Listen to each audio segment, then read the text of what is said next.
የጋራ ድምጻችን የሆነው አብሮነት ዲጂታል ሚዲያ ነው።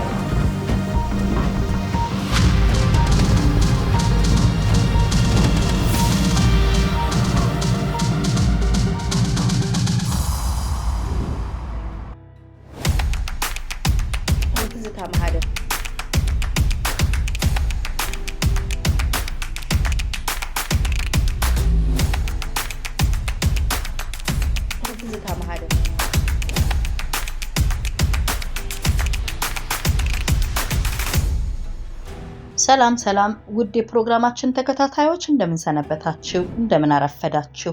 ዛሬ ከመዝገበ አእምሮ ታሪክ ወጣ ብዬ አንድ ባለ ታሪክ አንድ ያገር ባለውለታ ገጣሚ ደራሲ መምህር ተመራማሪ አንድ ሰው ይዤላችሁ ወደ እናንተ ቀረብኩኝ። ዛሬ ወደ ደቡብ ኢትዮጵያ በምትገኘው ጥንታዊቷ ከተማ ወደ ይርጋለም ይዘናችሁ እንገባለን። ያቺ በደቡብ ኢትዮጵያ የምትገኘው ጥንታዊቷ ይርጋለም ከሐዋሳ ከተማ በአጭር ርቀት ውስጥ ያለችው ይርጋለም የሲዳማ ዝነኛዋ ግንባር ቀደም ጥንታዊቷ ከተማ ይርጋለም ለኢትዮጵያ ኪነ ጥበብ ያበረከተችው ድንቅ ሰው ዛሬ ደበበ ሰይፉን ወደ እናንተ ይዘን እንመጣለን።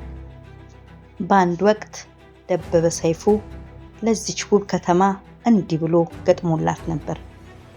ይርጋለም ዋ ይርጋለም የልጅነቴ ህልም ቀለም አይኔን የከፈትሽው ጨረር ወርቃማይቱ ጀንበር። ደበበ ሰይፉ። እንግዳችን ደበበ ሰይፉ የአገር ባለውለታ ባለቅኔ መምህሩ ደራሲውና ተመራማሪው ደበበ ሰይፉ ታሪኩን በጥቂቱ ለማታውቁት እንድታውቁት ለምታውቁት እንድታስታውሱት እንሆኝ።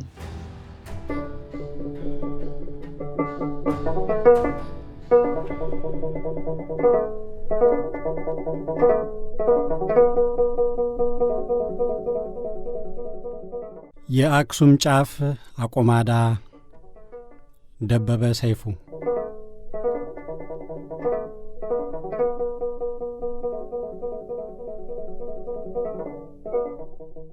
ትግራይ ላከ ወሎጋ አበድረኝ ብሎ አንድ ቁና ጤፍ ወሎም አፈረና የለኝም ማለቱን ባህሉን መዝለፍ ቆሌውን መንቀፍ ላከ ወደ ሸዋ ምናልባት ቢሰጠው ለሰው የሚተርፍ ሸዋም አፈረና የለኝም ማለቱን ወደ ሐረር ዞረ ሐረርም መልሶ ባሌን አተኮረ ባሌም ወደ አርሲ ሲዳሞም ተክዞ ግን የለኝም ብልስ ማን ያምነኛል ብሎ ወደ ጋሞ ላከ አቁማዳ ጠቅሎ ጋሞን ብርድ መታው ሐዘን ገባውና የራሱን ምንዳቤ የግል ስቄቱን ችሎት በጥሞና በጋቢ ጀቡኖ የልቡን ጠባሳ ሲኖር እንደ ደህና ዛሬ የወንድሙን የእርዳኛ ቤቱታ መስማት አልቻለና አውጥቶና አውርዶ ላከ ወደ ከፋ እጅግ አስተዛዝኖ ካፍረት ያድነኛል ከራብ ያወጣኛል ሲል ባያሌው አምኖ ከፋ እንደ ደረሰው በድንገት አቁማዳው በነፍሱ አይታ ሐራራው ተሰማው የሥጋው ድንፋታ ብልሃት አዛጋ ቆይቶ የተስፋ ጠል ቀዳ ሊልክ ከኢሊባቡር አበድረኝ ብሎ እህል ባቆማዳ ጭምት ኢሊባቡር ይኖር የነበረ የቤቱን ጉድጓዳ በሞኛ ሞኝ ገላው ቆዳው ውስጥ ወሽቆ ጠየቀ ወለጋን ኀፍረቱን ደብቆ ኩራቱን ዘቅዝቆ ኬታ መጣ ብሎ ወደ እኔ ላከብኝ እያለ ወለጋ እጅጉን ተደሞ ሄደ ወደ ጎጃም ዛሬን ሁነኝ ብሎ ሊማጸነው ቆሞ ጎጃምም ተሰምቶት ሰቀቀን ሐዘኑ ደረት እየመታ ቅኔ እያወረደ እምባ እያፈሰሰ ወግና ኩራቱን በየቦዳው መሃል እየነሰነሰ አባይን ተሻግሮ ከጎንደር ደረሰ። ፋሲል ላይ ተነጥፎ ጎንደርም ሐዘን ላይ ነበር ተቀምጦ ተድላ ልጁ ሞቶ ገናን ክንዱ ታጥፎ በዘመን ተድጦ ጎጃም መጣ ሲሉት የዝን የተመኘን ልቡን በታዘበ የኩራት ካባውን ሊጥል ባንጓበበ የወንድሙ መምጣት እቅጩ መንስኤ መሆኑን ሲረዳ ረሃብ አበሳ ጥንትም አልሆነኝም ከእንግዲህ በቃኛል ለይሉኝ ታልሳሳ ብሎ ከኤርትራ እህል ለመበደር በርትቶ ተነሳ። የዘመዱ ጦት ነበርና ጦቱ በዝቶ ሰቀቀኑ ኤርትራ ታመመ ደም ጎረፈ ካይኑ ወደ ትግራይ ላከ መላባገኝ ብሎ ካደራ ደብዳቤ እባክህ ላክልኝ አንድ አቁማዳ እህል ልሞት ነው ተርቤ። ትግራይ አስተውሎ አቁማዳው የራሱ መሆኑን ለይቶ ረሃብ ዕጣቸው የሁል ወንድሞቹ መሆኑን አካቶ ሐዘኑ አነቀው ትንፋሹ መረረው ትካዝ ሆዱ ገብቶ እኔና ወንድሞቼ አለ በለዘብታ ለራሱ እንዲያወራ የራሱን ስሞታ እኔና ወንድሞቼ ሁላችን ከባዶ አቁማዳ ነው የሚዛቅ ፍቅራችን። ይህ ነው አንድነታችን፣ ይህ ነው ባህላችን፣ ዘመን ማዛጋቱ በያንደበታችን። ለኋላ ትውልዶች ተረት እንዳይመስል ይህ ብካይ ሮሮ፣ ይህ ጠፍ ሰብዕና፣ ይህ ስቁይ አእምሮ እንዳኖረው ያሻኛል ይህንን አቆማዳ ከፍ ካለ ስፍራ መጥቆ እንደ ባንዲራ። ምንም ባዶ ቢሆን በውስጡ አይጠፋና የታሪክ አዝመራ።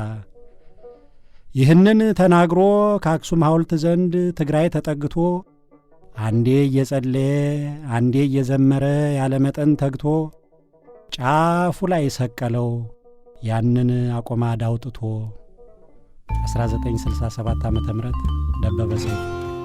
ተደራሽነቱ ባሻገር የሚሰጡትን አገልግሎት ታሪካዊ ሆኖ እንዲቀር ይፈልጋሉ?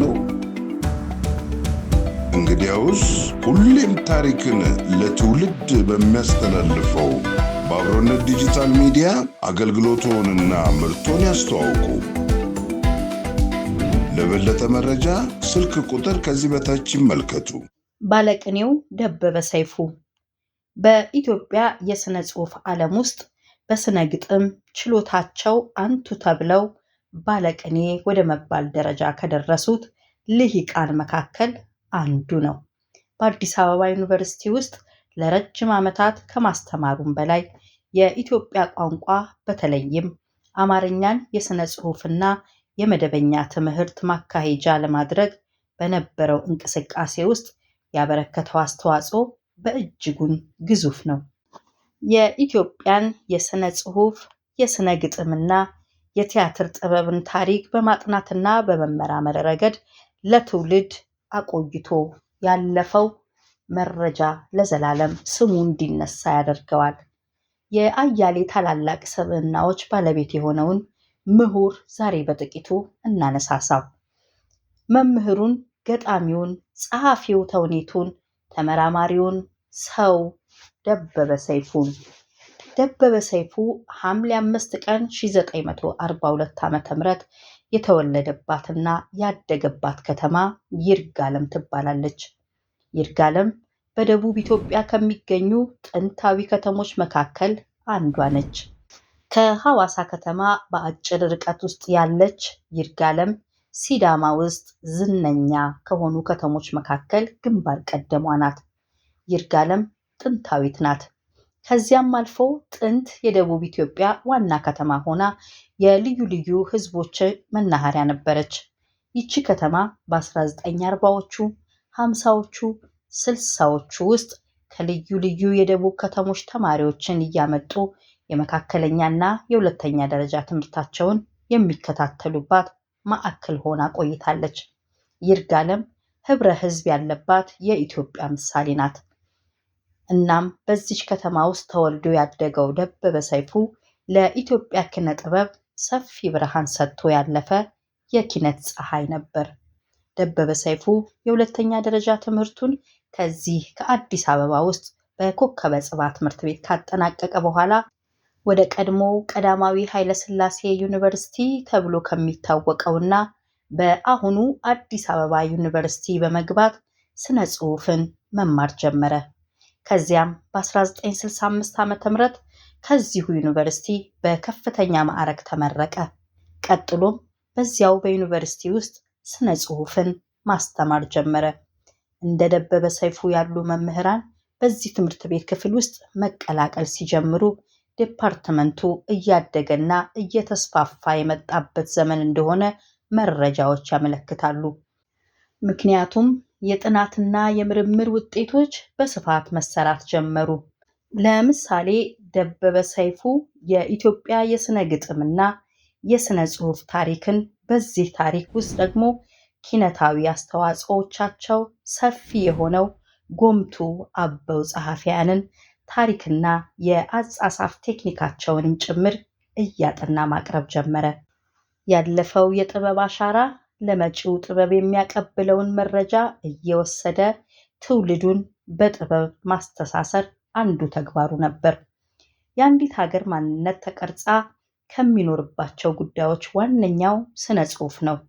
በስነ ጽሑፍ ውስጥ ደግሞ ታሪክ አለ፣ ስነ ግጥም አለ፣ ቲያትር አለ፣ ፍልስፍና አለ፣ አስተሳሰብ አለ፣ ፖለቲካም አለ፣ ህዝብ አለ።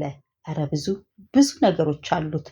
ደበበ ሰይፉ ደግሞ እነዚህን የኢትዮጵያን የማንነት መገለጫዎች ከጥንታዊ ሰነዶች ውስጥ እየፈተሸ በማውጣት ትውልድ እንዲህ ነበር፣ እንዲህም ኖሯል፣ እንዲህም አስቧል እያለ የዘመን ርቀታችንን እንዳያለያየን ከትውልዶች ጋር ያገናኘ ነበር። ደበበ በስነ ጽሑፍ ውስጥ የትውልድ የመሸጋገሪያ ድልድይ ሆኖ አገልግሏል። ደበበ ሰይፉ በቀላል አነጋገር ሀያሲ ነው። ሀያሲ ታሪክ አዋቂ ነው። ያለፈውን ከአሁኑ ጋር እያነጻጸረ የሚያስረዳ የሚተነትን ባለሙያ ነው። የሂስ ጥበብን ደግሞ እንደ ሙያ ከታደሉት ሰዎች መካከል ደበበ ሰይፉ አንዱ ነው።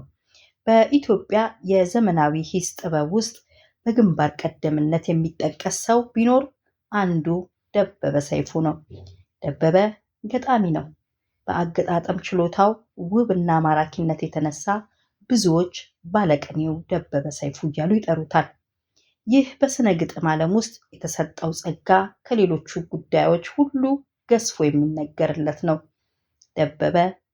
ደበበ ሲነሳ ገጣሚነቱ አብሮ ብቅ ይላል። የጥበብ ሰው ነው። እነዚህን የግጥም ትሩፋቶቹን በ1980 ዓ.ም የብርሃን ፍቅር በሚል ርዕስ ሰብስቦ አሳትሟቸዋል። በዚች የብርሃን ፍቅር በተሰኘችው የስነ ግጥም ስብስቡ መጽሐፍ ውስጥ ቀደም ሲል በተማሪነትና በአስተማሪነት ዘመኑ ሲጽፋቸው የነበሩትን ግጥሞች የምናገኝበት ድንቅ መጽሐፍ ነች። ከዚች መጽሐፍ በተጨማሪ በ1992 ዓ.ም በሜጋ አሳታሚ ድርጅት አማካኝነት ለራስ የተጻፉ ደብዳቤ በሚል ርዕስ ሁለተኛዋ የስነ ግጥም መጽሐፍ ለንባብ በቃች። ነገር ግን በዚህ ወቅት ደበበ በሕይወት የለም ነበር። ለራስ የተጻፈ ደብዳቤ። ጋሼ እንደምን ሰንብተሃል? ስራውስ እንዴት ይዞሃል? ተስማምቶሃል? እስቲ በርታ፣ ያባባም ጸሎት ይሁንህ፣ ሰላሙን አይንፈግህ። ጋሼ ዛሬ ይህንን ወረቀት ስጽፍልህ ታግዬ እንዳይመስል የተፋታው ካያሌ ወራት ዝምታዬ በእግዜሬ በወገኔና በራሴ ካወጅኩት ኩርፊያዬ ካደበተኝ ስቃዬ ካነበዘኝ ምንዳቤ እንዳይመስልህ ያመለጥሁኝ ከብቸኝነት ግዞት ዋሻዬ። አሁንማ መች ዝምታ ብቻ፣ አሁንማ መቼ ኩርፊያ ብቻ፣ አሁንማ መቼ ብቸኝነት ብቻ፣ ፍርሃትማ ሳጥቶኛ ለመቆምበት ዳርቻ እምገባበት ስርቻ። አንድ ወንድሜን አንተን ጠልቻ አይደል አለመጻፌ፣ ምን ሲበጅህ ብዬ እንጂ ደህና ነኝ ብልህ ባፌ። አሁን ግን ፍርሃቴ ነው ይህን ደብዳቤ የላከው፣ በዚህ መካነ ደይን ተቀብሬ እንዳልቀረው የዚህን ምድር ፋይድ ታሪክ ሳላወጋ ሳልናገረው። ይልቁንም የዓይኔን እውነት ለልቤ ያጫወትኩ ቢመስለኝ ለራሴ ያጻፍኩትን ደብዳቤ ላንተ መላኩ አሰኘኝ። ጋሼ ከአንድ ዓመት በፊት ግብር ለመሰብሰብ ተቀጥሬ ወዲህ ገጠር ስመጣ ስንቄን ጓዜን ቋጥሬ ይህን ታምር መች አስቤ ይህን ጉድ መች ጠርጥሬ። አየህ ተዚያ ተከተማ ተቀምጠ ገጠር ሲባል ተቃሉ ትቀርጽ ይሆናል የልምላሜን ጣዖት በሙሉ የወንዝ አረንጓዴውን የሳር ቅጠሉን ሁሉ በቅሬ በሰንበቴ በቆብ የነዋሪውን ተቃቅፎ በወንፈል በማኅበር በሰርግ በአንድ መቆም ተደጋግፎ ያሴት መና ተፋቶ የፍቅርን ጽዋ ተዛርፎ ያሳይ ይሆናል የከተሜ ሕልም አግዝፎ። ያሳይህ ይሆናል የከተሜ ሕልምህ ምናልባት። ፏፏቴው ሲያሽቆለቁል ከዓለት አናት፣ ጭስ ሲፈትል ሲያስገመግም እንደ መዓት፣ እመር ብሎ ሰቀዝ ብሎ ቋጥኝ ሲያርም ሲፈነገል እንደ ጠላት፣ እንደ ጉልበቱ ውበቱ እንደ ውበቱ ጉልበቱ ይታይ ይሆናል ለቆ በኪነ ፍጥረቱ። በአረንጓዴው መስክ ላይ እምቦሳዎች ሲፈነጩ፣ አዋፍ የዱር ጣፋጭ ልሳን በየዛፉ አናት ሲያፏጩ፣ የእረኛ ዋሽንት ሁሁታ በየጉራው ትንቢት ሲያወራ፣ የአራዊት ግዛት ግምግምታ በገመገሙ ሲደራ፣ መኸሩ ሲዘናፈል እጅ ሲነሳ በነፋሱ፣ እጽዋት ሲምነሸነሹ ቁንጯቸውን ሲነሳነሱ፣ ይታሰብ ይሆናል ገጠር ሲባል መንፈሱ። የምሽት ጀንበር ስታቅማማ ምዕራብ ቤቷ ልትገባ፣ ምድር ሲዳዳት ከልጨርቋን ስባ ልትወስድ ከጊዜ አምባ፣ አባቶች በየጉብታው ዘና ብለው ለምለም ሳር ላይ በደህሊናቸው ዳሰው አባቶቻቸውን ትውፊት ሙዳይ ሲያወርሱ ለልጆቻቸው የሰብዕናን ቋሚ ምስካይ፣ ብል አይበሌን ቋሚ ንዋይ፣ የብሔርን ክብር ምስካይ፣ ምስጥ አይበሌን ቁም ሲሳይ፣ ታሪክ ይሆናል የከተሜ ራእይ ሕልም መሳይ። የሕይወት ልብ ባውድማው በጓጥ በስርጓጉጡ፣ ባረው ላይ በገደሉ በፋልማው ላይ በዘብጡ፣ ለቅጽበት ሳይሰናከል ሲንር ሲመታ በቅጡ፣ ያሰማ ይሆናል የከተሜ ሕልምህ ቅንጡ። ግን ለአንድ አፍታ ነቅተው ወርደ ከከተሜ ሕልም ዙፋንህ፣ ፍቀድልኝ ወንድምዬ እዚህ ምን እንዳለ እኔ ልንገርህ። አለት ስር ሰዶ አለት ወልዶ እዚህ አለት እዚያ አለት፣ የኮረብታው አናት አለት አለት፣ የላይ የታችሁ መሰረት ቢያዩት ድንጋይ ቢያሹት ድንጋይ፣ ጎንበስ ቢሉ ድንጋይ ቀና ቢሉ ድንጋይ፣ ዋይ የሚያዘንብ ሰማይ። ወንዞቹ ኩሬዎች የውሃ ጥም እስረኞች፣ የሰው አዋፍ ቡድን ታቅፈው የአራዊት መቃብር ሆነው ተኝተዋል አለት ጎድናቸውን አግጠው። አፈር የሕይወት አልፋ አፈር የሕይወት አሌታ፣ አፈር የልምላሜ ኪነት ፍታ፣ ተቋቱ ላይ ተሟጠጠ አፈጀ አበቃ አጠጠ። ሥጋ ነበር አፈር ሚሆን በቁሙ አጥንት ያጣጣመውን ጎን፣ አለት ሆኖ ወደ አለት ተመለሰ፣ ኮረት ሆኖ ፈሰሰ፣ ጠጠር ሆኖ ተዳረሰ። አልተርፋለ ሰው ላሞራ፣ አልተርፋለ ለጥምባንሳ ለጆቢራ፣ ከላዩ መቅሰፍት ቸነፈር ሲያጓራ፣ ከስሩ የድኝቶን እየደራ፣ ውስጡ ውጭው ተረምጦ በመከራ፣ ጽላሎት ሥጋው ጽላሎት ነፍሱ አቅራ፣ ወገሸ ሰው ከሰውነት ተራ። እንዳው ብቻ በድቀቱ ታዛቢነት እንደታፈነ፣ እንደተከነ እንደባከነ እንደተነነ፣ ጥርኛ አፈር ያረገኝ ምኞት ሆነ። ጋሼ ሰው ከልማዱ ተነቀለ ከባህሩ ተራቆተ፣ መኖር ምን እንደሆነ ሳተ በገዛ ታሪኩ ተረተ። ከጓዳ ካውድማ እንዲት ጥሬ ብትጠፋ፣ የፍቅር ድምፁ ከፋ የእምነት ሚዛኑ ተደፋ። ባል ለሚስቱ ክንዱን አላንተረሳለ፣ አባት ልጁን በፍርሃት አስተዋለ። ጋሼ በሉካንዳ ራጃይን ዘመድ ዘመዱን ሲመለከት፣ ሰው አውሬ ነው ማለት ምንኛ አስቂኝ እውነት፣ ልብን የሚፏጭር ስለት ምንኛ አስቀያሚ እውነት፣ የሚለበልብ ቃር ግለት። ኧረ እግዚኦ በይህ ምድር ፋይድ ምን ሰው ቀረ፣ ተፈጥሮ ያልገሰሰ ሰብአዊነቱ ያልሻሻረ፣ አሻራው ያልሟለጠ እንጥፍጣፊ ያላጠጠ፣ የእውነት እርሾ ያላረጠ፣ ችጋር ብቻ እንጂ ቀጠና፣ ደዌ ብቻ እንጂ ፈተና፣ ግዘፍ ነስቶ ነፍስ ዘርቶ የሚፋጭ ካላፍ አኪራ የሚጋጭ። ሌላማ ምን ሰው ቀርቶ ሌላማ ምን ፍጡር ተገኝቶ፣ ነባር መልኩን አቆይቶ ቀለሙን የያዘ አካቶ፣ ተምጸት አምድ ያላኖረ ያበክሮ ስሙን ጸንቶ በቅቶ፣ ኧረ ምን ፍጡር ቀርቶ ኧረ ምን ሰው ተገኝቶ። የዚህ ሁሉ ጎግድል አንድም ብዙም ሆና ተሰብራ፣ ማንም ማንንም አይጠራ፣ ቀድሞ ለራሱ ማን ሆነና ማን ለማን እጁን ሊዘረጋ፣ የማንን ጦር ማን ሊዋጋ። በአንድ ተሰድሮ ሲያምም ሲታመስ ሲጠበስ፣ ማን ነው ለማን ሞት የሚያለቅስ? እምባስ ምንድነውና ምንድነውና አስለቅሶ፣ ከእንጉርጉሮ ባለፈ እንጉርጉሮ የስሜት ዘሃው ተበጥሶ፣ ህሊና ከዘለለት ልማዱ ተፋልሶ፣ በራስ ቁስል ጉም ተላብሶ፣ እምባስ ምንድነውና ምንድነውና አስለቅሶ። ጋሼ ኧረ ምንኛ ታምራለ ተፈጥሮ ቅደም ባህሯን እንደ ግትቻ ወዲያ ጥላ፣ በሞትና በሕይወት መሃል የትንግርት መንደር ከልላ፣ ያልኖረ ወይ ያልሞተ የሚለኝ ፍጡር አክታ፣ ስታደድበን ስታሙኝን ለደረቅ አይኖች ጋርዳ ዘግታ፣ ተፈጥሮ ጊዜ ንፋስ ከጭብጣችን እንቁ ስትቀማ፣ ኩራዛችንን ስታጠፋ ስትጥለን በጸለማ፣ አይለየን አንዳንዴ ግብሯ አይታወቀን አልፎ አልፎ ስሟ። ቋንቋም እኮ ዲዳ ነው ገጿን መለየት የተሳነው። እንቆቅልሿን መፍታት ያቃተው ድምጿን ማወቅ የገደደው ስፔክትረም የብርሃን ርችት ቀስተ ደመና ሲንጠለጠል በቀለማት ሲበታተን እንደፋና ማን አወቀው ማንስ ለየው የዛን የጽልመት ገበና። እናም ቋንቋም የስልጣኔ ቁራኛ የስልጣኔ ተጓዳኝ የስሜትን እውነታ ገዳይ ነው ያይን ገሃድ እውነት አፋኝ። ጋሼ እኔስ አዘንኩ ለዚህ አምባ እኔስ አዘንኩ ለዚህ ዘመን ለሚፎክት ለሚያቃስት በመጻጓ እንደረመን ለሚሰቃይ ለሚታመን በአላፍ ደዌ ሰቀቀን። እኔስ አዘንኩ ለዚህ አምባ እኔስ አዘንኩ ለዚህ ዘመን ሕፃናትም እንቆርማ ጉርጥ ባወጡበት አጥንት በተገተገቱበት በድን በላ በሆኑበት እርመ በላ በተባሉበት እኔስ አዘንኩ ለዚህ ዘመን እናቶች ሰብናቸውን በጠረጠሩበት እንደ ትኋን እንደ ቅማለጭ በፈለፈሉበት የእንግዴ ልጅ እንደ ሕፃን በታቀፉበት የራሔልን እምባ በዋጡበት እኔስ አዘንኩ ለዚህ ዘመን አባቶች በነጭ ራስ ፀጉራቸው ባፈሩበት አድባራቸውን በረገሙበት ሕልማቸውን በተሳቀቁበት ያበሻ ማቅ ቱቢት በተፈተለበት ነጭ ማተብ በተገመደበት እኔስ አዘንኩ ለዚህ አምባ እኔስ አዘንኩ ለዚህ ዘመን። የታሪክ ደረባ ሲከፈት የታሪክ መዝገብ ብራና መቼም ሳያኖረው አይቀርና ሳይከትበው አይዘነጋውና ምንድነው ብሎ ይጥራው ይህን ዘመን መንሱት ይህን ዘመነ ፈተና።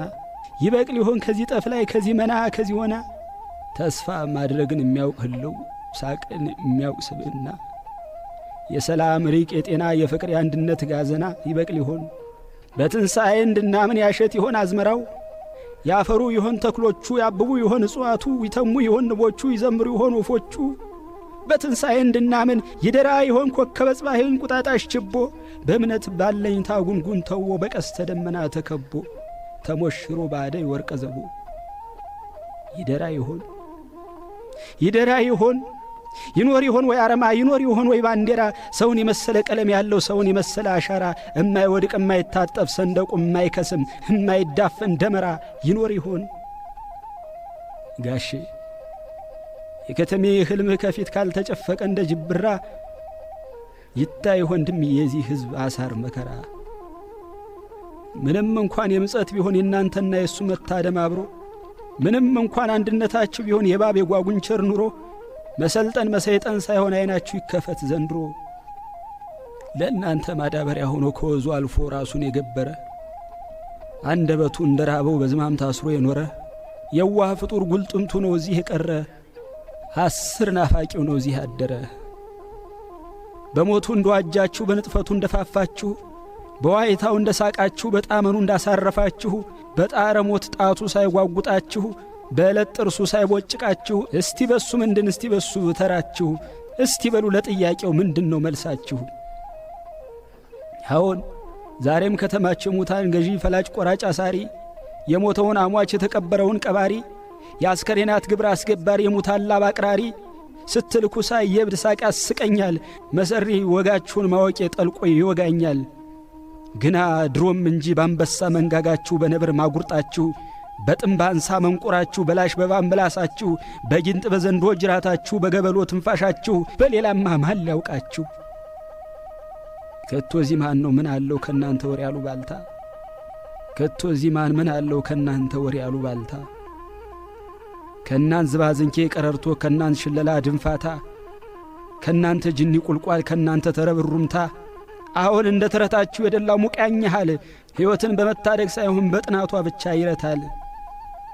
ናዚያው እርስ በርሳችሁ ብትመሳጠሩ ጹፍ ድንቅ ታምር ብትለፍፉ ተረታችሁን ብታወጉ በኔነት ማራቱን ብትደነፉ በቋንቋ ስለት ብትዋጉ ለክብር ስም ብትዳሙ ብትጋፉ ባለው ባይነት ብትፏድዱ ብትጣፉ በዚህ ሞት ሕዝብ በድክመቱ ብትልቁ በፈተናው ብትበልጡ በሱ ውድቀት እናንተ ርካብ ብትረግጡ በብሶቱ ብትፈይዱ በመክሊቱ ብትነግዱ ይህ ፍጹም ባድማ ይህ ፍጹም ድቅድቅ ጨለማ የሚበራ እንዳይመስላችሁ በእናንተ የስሙላ ቁራጭ ሻማ።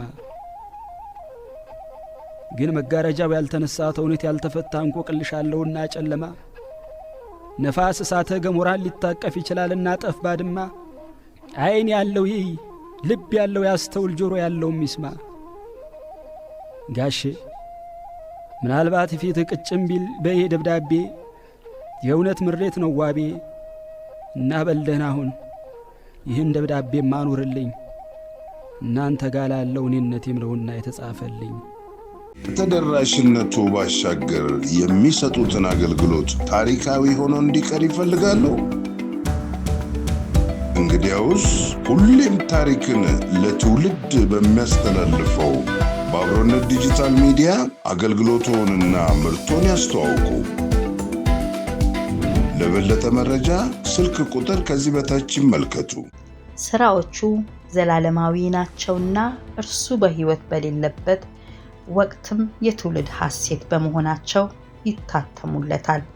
እናም ለራስ የተጻፈ ደብዳቤ በምትሰኘው መጽሐፍም የደበበን የሥነ ግጥም ዕርቀት እና ጥልቀት የምናይበት ሥራ ነው። ለዚች ለደበበ መጽሐፍ አጠቃላይ ገጽታዋን በተመለከተ አስተያየት የጻፈው ታዋቂው ወገኛና የደበበ ጓደኛ የሆነው መስፍን ሀብተ ማርያም ነው። መስፍንም ስለዚች መጽሐፍ የሚከተለውን ብሏል። ደበበ ሰይፉ በርዕስ አመራረጡና በሚያስተላልፋቸው ልብ የሚነኩ መልእክቶቻቸው ብቻ ሳይሆን በስንኞቹ አወራረድና የቤት አመታቱ በአጠቃላይ ውብ አቀራረቡ ተደራሲያንን የሚመስጥ ገጣሚ ነው። ስለ ተፈጥሮ ሲገጥም ፀሐይና ጨረቃ፣ ቀስተ ደመናና የገደል ማሚቱ ያጅቡታል። ስለ ፍቅር ስንኞች ሲቋጥር የፍቅረኞችን ልብ እንደ ስዕል ቆንጆ አድርጎ በቃላት ቀለማት ያሳያል። ክህደት ላይ እንደ አንዳንድ ገጣሚያን አያላዝንም። ይልቁንም ውበትና ሕይወትን አገናዝቦ ያውላችሁ ስሙት፣ እዩት ማለትን ይመርጣል። እኔ እንደማውቀው ደበበ ሰይፉ በገጣሚነቱ ሁሌም ዝምተኛ ነው። አይጮህም፣ ጮሆም አያስበረግግም። ይልቁንስ ለዘብ ለስለስ አድርጎ እስቲ ያጢኑት ይለናል። ደግመን እንድናነብለትም የሚያደርገን ይኸው ችሎታው ነው በማለት የወግ ጸሐፊውና ጓደኛው መስፍን ሀብተ ማርያም ደበበን ይገልጸዋል። ደበበ ሰይፉ በስነ ግጥም ተሰጥኦውና በሚያነሳቸው ርዕስ ጉዳዮች በኢትዮጵያ የሥነ ጽሑፍ ታሪክ ውስጥ ስማቸው ጎልቶ ከሚነሱ ከያንያን መካከል አንዱ መሆኑን ቀደም ያሉ ሀያሲያን ጽፈውታል። የደበበ ችሎታ በዚህ ብቻ አያበቃም። ደበበ የቲያትር ጥበብ መምህር ከመሆኑም በላይ በዘርፉ ውስጥ ግዙፍ የሚባል አስተዋጽኦ አበርክቶ አልፏል።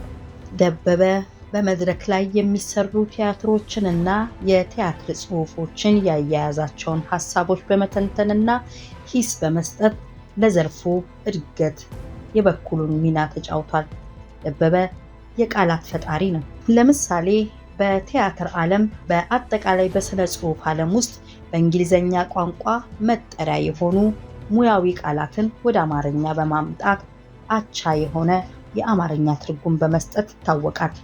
በኢትዮጵያ ሥነ ጽሑፍ ታሪክ ውስጥ እስካሁን ድረስ መጠሪያ የሆኑትን ለምሳሌ ገጸ ባህሪ፣ ሴራ፣ መቼት፣ ቃለ ተውኔት ወዘተ እየተባሉ የሚገለጹትን መጠሪያዎች የፈጠረው ደበበ ሰይፉ ነው።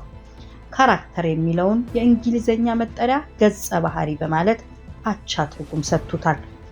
ሴፍቲንግ የሚለውን የእንግሊዝኛ መጠሪያ በውስጡ ጊዜና ቦታን ማያያዙን በመረዳት ወደ አማርኛ ቋንቋ መቼት ብሎ ደበበ ተርጉሟል።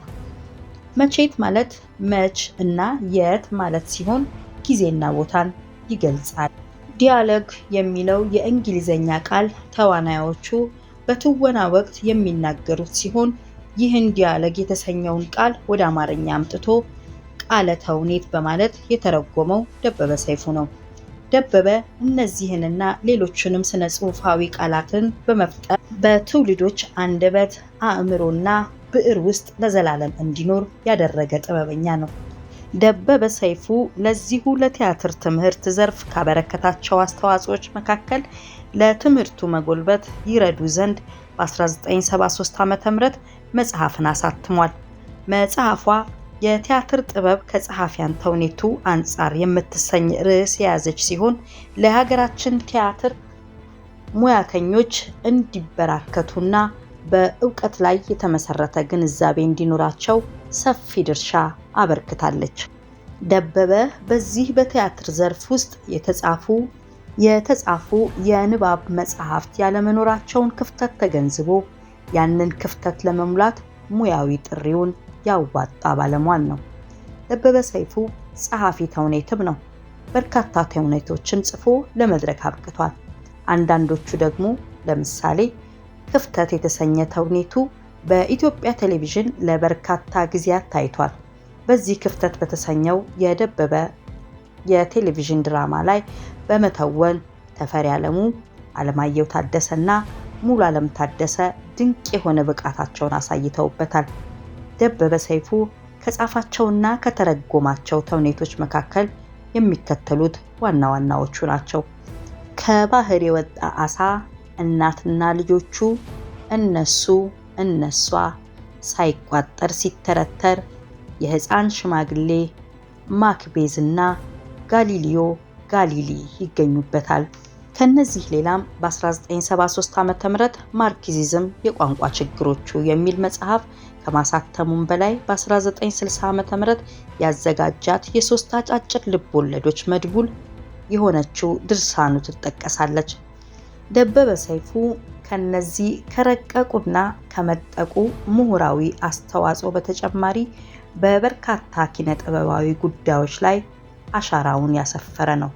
ለምሳሌ በቀድሞ ኩራዝ አሳታሚ ድርጅት ውስጥ በመሳተፍ ለኢትዮጵያ ስነ ጽሑፍ መስፋፊያ እገዛው ሰፊ ሆኖ ኖሯል።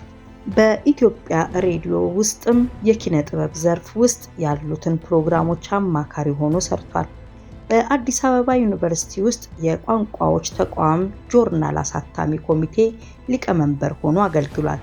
ደበበ ሰይፉ የኢትዮጵያ ደራሲያን ማህበር ፕሬዝዳንት ሆኖ ሰፊ ድርሻ አበርክቷል። ደበበ ሰይፉ በኢትዮጵያ የኪነ ጥበብ ዓለም ውስጥ ትልቅ ድርሻውን አበርክቶ ያለፈ የትውልድ ምሳሌ ነው። ግን ሁሉም ነገር እንዳማረበት እስከ መጨረሻው አይሄድም። እናም ደበበ በዙሪያው ባሉ በሚያውቃቸው ሰዎች ተበሳጨ። ከ1985 ዓ.ም ጀምሮ ከቤቱ አለ። ታመመ። መናገርም አቆመ። ለኢትዮጵያ ስነ ጽሑፍ በአጠቃላይ ለኪነ ጥበቧ እድገት የአንበሳውን ድርሻ ያበረከተው ደበበ ሰይፉ ሚያዝያ 16 ቀን 1992 ዓ.ም ከዚህ ዓለም በሞት ተለየ። ቀብሩም ቅዱስ ዮሴፍ ቤተክርስቲያን ተፈጸመ። ስለ ደበበ ሰይፉ ምን ተጻፈ? ከደበበ ሰይፉ ግጥሞች ሁለቱን ወደ እናንተ ይዤ ቀረብኩ። ባላደራ የገደል ማሚቱ መጣች በዘመን ጭራ ታስራ፣ የአላፍ ሙታን ድምፅ ቋጥራ አደራ፣ ሕዝብ ፊት ቀርባ ጮኸች፣ አገልግሏን ከፍታ ተማጸነች፣ ታከተኝ ተቀበሉኝ አለች።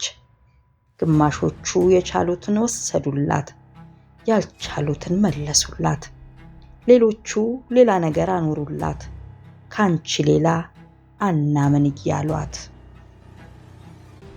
ጊዜ በረርክ ጊዜ በረርክ በረርክ ጊዜ በረርክ፣ ግና ምን አተረፍክ? ግና ምን አጎደልክ? ሞትን አላሸነፍክ፣ ሕይወትን አልገደልክ። እንዲያው ዝም ብለህ ጊዜ በረርክ በረርክ። ደበበ ሰይፉ የኢትዮጵያ ደራሲያን ማህበር ፕሬዝዳንት ሆኖ ከ1978 እስከ 1983 ዓ.ም ድረስ ሰርቷል። ከዚህም በላይ በወቅቱ አያሌ የሙያ ባለቤቶች እንዲሰባሰቡ አድርጓል። ከውጭ ሀገር በተለይም ከሶቪየት ህብረት ጋር ሙያዊ ድጋፍና ትብብር እንዲደረግ አድርጓል። አንጋፋው ደራሲና ሀያሲ አቶ አሰፋ ዳምጤ በአንድ ወቅት ስለ ደበበ የህይወት ታሪክ ለሚያጠናው ተማሪ ለተክቶ ታደሰ በሰጡት ቃለ ምልልስ እንዲህ ብለዋል። ደበበ ስራ ይወዳል። ስራው ጥንቅቅ ያለ ነው፣ ግን ሰዎችን ለመጋፈጥ ድፍረት ያንሰዋል አሉ። ለቲያትር ዲፓርትመንት ከመከፈቱ ጀምሮ መጽሐፍት ጽፎላቸዋል። ጽንሰ ሐሳቡን እንዲረዱትም አድርጓል። ስለ ደበበ ካስደነቁኝ አንዱ የእንግሊዘኛ ቋንቋ ችሎታው ነው። የደራሲያን ማህበር ሊቀመንበር ሆኖ እኔ የሥራ አስፈጻሚ ሆነን ሰርተናል። ቀድሞ ከነበረው የማህበሩ የሥራ ዘመን ያልታየ እንቅስቃሴ አደረገ የሚሉት አቶ አስፋው እነሆ የምትሰኘው የአጫጭር ልቦለዶች መድቡልና ብሌን የተሰኘች መጽሐፍትም መታተሟን ያስረዳሉ። የጽጌረዳ ብዕር የሚል የግጥም መድቡል መታተሙንም አስረድተው የደበበን ጥንካሬ ገልጸዋል። ታዋቂውና የወግ ጸሐፊው መስፍን ኃይለማርያም ደግሞ ለአጥኚው እንዲህ ብሎ ነግረውታል። ደበበ በጣም ጠንካራ፣ ትጉ ሰራተኛ፣ ለተሰለፈበት ዓላማ ወደ ኋላ የማይል፣ በማስተማር ደበበ ኢኖቬተር፣ ፈጣሪ አይነት ነበረ። የምናስተምራቸውን ኮርሶች እንዲህ ብናደርገው እንዲህ ብንለው እያለ ከጊዜ ወደ ጊዜ እንድናሻሽል በማድረግ በበኩሉ ፈርቀዳጅ ነበር። ደበበ ደራሲ ብቻ አይደለም፣ ጥሩ የማስተማር ችሎታም ነበረው ብሏል። ደራሲ ታደለ ገድሌም ሚያዝያ 29 ቀን 1992 ዓ.ም ባወጣው አዲስ ዘመን ጋዜጣ ላይ ደበበ ሰይፉና ስራዎቹ ሲታወሱ በሚል ርዕስ ስለዚሁ ታላቅ ሰው አስነብቦናል። ይቺ ከተማ ነሐሴ 5 ቀን 1942 ዓ.ም ደበበን ያህል ታላቅ የኪነ ጥበብ ሰው አፍርታለች። አባቱ በጅሮንድ ሰይፉ አንተን ይስጠኝና እናቱ ወይዘሮ የማርያም ወርቅ አስፋው የኢትዮጵያ የኪነ ጥበብ ዋልታ ያቆሙትን በዚች ምድር ነው። ደበበ ሰይፉን ይርጋለም ከተማ ውስጥ ይርጋለም ዋ ይርጋለም የልጅነቴ ህልም ቀለም አይኔን የከፈትሽው ጨረር ወርቃማይቱ ጀንበር ብሎ ደበበ ጽፏታል። ዛሬ በህይወት የሌለው የሥነ ጽሑፍ መምህሩ ብርሃኑ ገበየው ትዝ አለኝ። ስለ ደበበ ሰይፉ በአዲስ አድማስ ጋዜጣ ላይ ሲጽፈው እንዲህ ብሏል። የደበበ አቀራረብ ቀላልና የማያሻማ ነው። ድምጸቱ ደግሞ ሐዘን ከሰበረው ልብ የሚፈልቅ እንጉርጉሮ። የአቀራረቡ ቀላልነት ውበቱ ነው። ይርጋለምና ልጅነቱ በተናጋሪው ህሊና አንድም ሁለትም ናቸው፣ የማይፋቱ ብሏል። እናም ይርጋለም ደበበ ሰይፉ ናት። ሌላኛው የሥነ ጽሑፍ መምህር የሆነው ወዳጄ ገዛኸኝ ጌታቸው ደበበ ሰይፉ እንዳረፈ በሪፖርተር ጋዜጣ ላይ እንዲህ ብሎ ነበር። ዛሬ የኢትዮጵያ ሥነ ጽሑፍ አንድ ለጋ ብዕር አጣ። ነጥፎ አይደለም ታጥፎ ነው። ዛሬ የኢትዮጵያ ሥነ ጽሑፍ የዋህ ሐሳብ አጣ። ከፍቶ አይደለም በኑ ተኑ እንጂ። ዛሬ ብዙዎቻችን ካወቅነው ብዙ ነገር አጣን፣ ካላወቅንም እሰየው እንጉርጉሮና ከጸጸት ተረፍን ብሏል። ጋዜጠኛ መሰረት አታላይ በፈርጥ መጽሔት ላይ ለኪነ ጥበብ ተፈጥሮ ለኪነ ጥበብ የሞተ በሚል ርዕስ የደበበን ጓደኞች ዶክተር ፍቃዱ አዘዘን፣ መስፍን ኃይለማርያምንና አስፋው ዳምጤን ቃለመጠየቅ አድርጎ ጽፏል። ሁሉም የኪነ ጥበብ ጋዜጠኞች ማለት ይቻላል ስለ ደበበ ጽፈዋል። በ1995 ዓ.ም ደግሞ በጀርመን የባህል ተቋም ውስጥ በወይዘሮ ተናኘ ታደሰ አስተባባሪነት ዶክተር ፈቃደ አዘዘ፣ ዶክተር ዮናስ አድማሱና ገዛኸኝ ጌታቸው የደበበ ሰይፉ ምሽት ብለው እጅግ የደመቀ ዝግጅት አድርገዋል። ነቢይ መኮንን፣ አበራ ለማና አብርሃም ረታ ቅኔዎች ዘርፈውለታል። የወንዙ ልጅ አብርሃም ረታ እንዲህ ገጥሞለታል። ብናቀጣጥለው ኪነትህን እንደ ጧፍ ስምህ ርችት ነበር፣ ለአውደ ዓመት የሚተኮስ ሰማይ ላይ የሚጣፍ ሰማይ ላይ የሚጦፍ ሰማይ ላይ የሚጥፍ። ምንጭ ጥበቡ በለጠ።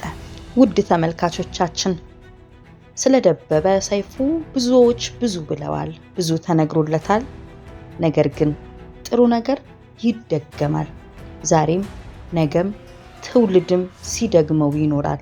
ምክንያቱም ብዙ ለሀገር አበርክቷልና ብዙ አስተማሪ ነገሮችን ለሕዝብ አድርሷልና ይደገማል። ዛሬም ይደገማል፣ ነገም ይደገማል።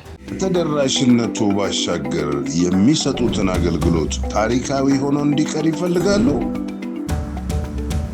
እንግዲያውስ ሁሌም ታሪክን ለትውልድ በሚያስተላልፈው በአብሮነት ዲጂታል ሚዲያ አገልግሎቶንና ምርቶን ያስተዋውቁ።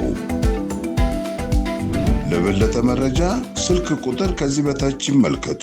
ውድ የፕሮግራማችን ተከታታዮች እንግዲህ ይህንን ትልቅ ባለቅኔ ትልቅ ሰው ከብዙ ድንቅ ስራዎቹና ብዙ ለአገር ካበረከታቸው ጥቂቱን እንዲያቀርብንላችሁ ለመሰናበቻ አንድ የራሱን ግጥም እንሆይ።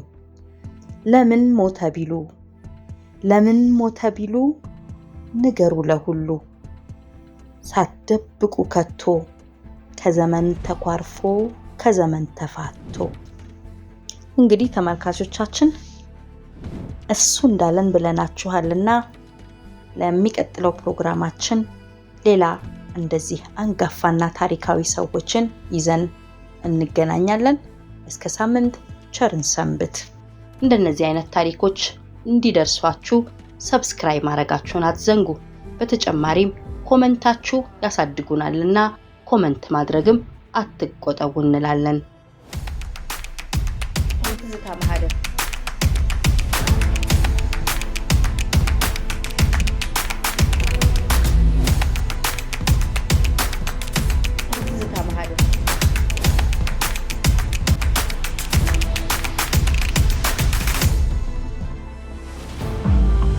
ይህ የጋራ ድምፃችን የሆነው አብሮነት ዲጂታል ሚዲያ ነው።